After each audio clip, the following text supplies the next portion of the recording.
কেমন আছেন? পাট তো মাশাআল্লাহ খুব সুন্দর কালার আছে। নদীতে দাগ দিছিলেন না? হ্যাঁ হ্যাঁ। আবার দাম কম না? আর একটু বাড়লে ভালো হয় নাকি? তাহলে কিছু থাকতো আর কি। হ্যাঁ দর্শক দেখেন, আসলে পাটে দেখেন কি কষ্ট করে নদীতে জাগ দিয়ে, অনেক কষ্ট, এই কত কষ্ট করে, এই প্রচুর কষ্ট দেখেন, দেখেই বোঝা যাচ্ছে না আপনাদের। তো আমি প্রতিদিনই তো ভিডিও দেখাই যে পাটের যে পরিমাণে কষ্ট, যে পরিমাণে খরচ, তাতে আসলে যে বর্তমান যে বাজার, এই বাজারে 3400-3300 বাজার, এই বাজারে কৃষকের কিছু থাকবে না। যদি মনে করেন 4000 থেকে 5000 টাকা মনের ভিতর যদি থাকে তাহলে থাকবে আর কি দাম। দেখেন পাটের কালারটা কি সুন্দর কালার, সুন্দর কালার হয়েছে দেখেন। হ্যাঁ,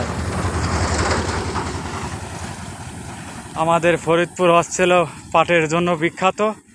এই পাট সোনালি আসে ভরপুর, ভালোবাসি ফরিদপুর। এই আসলে বাস্তবই দেখেন, পাটের গুড়া থেকে আগা পর্যন্ত একই রকমের কালার, অনেক সুন্দর হয়েছে পাট, অনেক সুন্দর।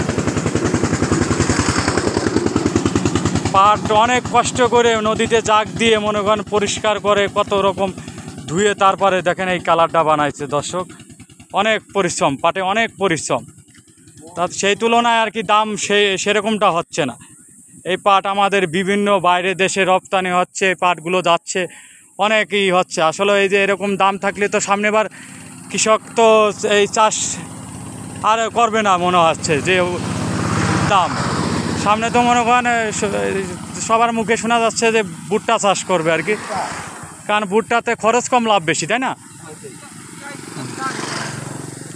আর পাটে যে পরিমাণে খরচ, সে পরিমাণে আসলে দামটা পাচ্ছেন না, ঘাটতি পড়ে যায় পাটে। এই তো যাক দর্শক শ্রোতা, পাটে আসলেও প্রচুর মানে খরচ, এই খরচ হিসেবে পাটের দামটা পাচ্ছে না কৃষক। আশা করি ইনশাল্লাহ আমাদের এই বর্তমান পাটমন্ত্রী যিনি আছেন, অবশ্যই এই ভিডিও যদি আসলে অনেকে যদি শেয়ার করেন, বিভিন্ন মানুষের পেজে যদি চলে যায়, আসলে এই পাটের দামটা একটু যদি বাড়ায় তাহলে কৃষকের জন্য একটু ভালো হবে। অবশ্যই ভিডিওগুলো সবাই শেয়ার করবেন, কমেন্ট করবেন। ঠিক আছে, ধন্যবাদ কাকা, ভালো থাকবেন। হ্যাঁ, এই দেখেন এই পাটগুলো এখন এই যে সাইড দিয়ে রাখছে, একটু সাইড দিয়ে রাখেন যাতে গাড়ি ঘোড়ার চলাচল দিতে যাতে সমস্যা না হয়।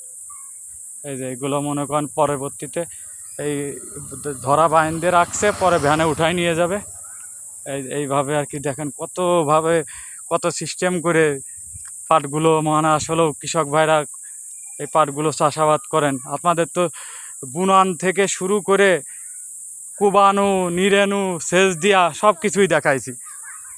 এই যে দেখেন রাস্তার সাইড দিয়ে আর কি রাখছে এইগুলো, এই ধরাগুলো বান্ধা হয়ে গেলে তারপরে ভ্যানে উঠাই নিয়ে যাবে, কারণ এই রাস্তার পাশে তো এই পাটগুলো রাখা ঠিক হবে না, গাড়ি চলাচলতি করে।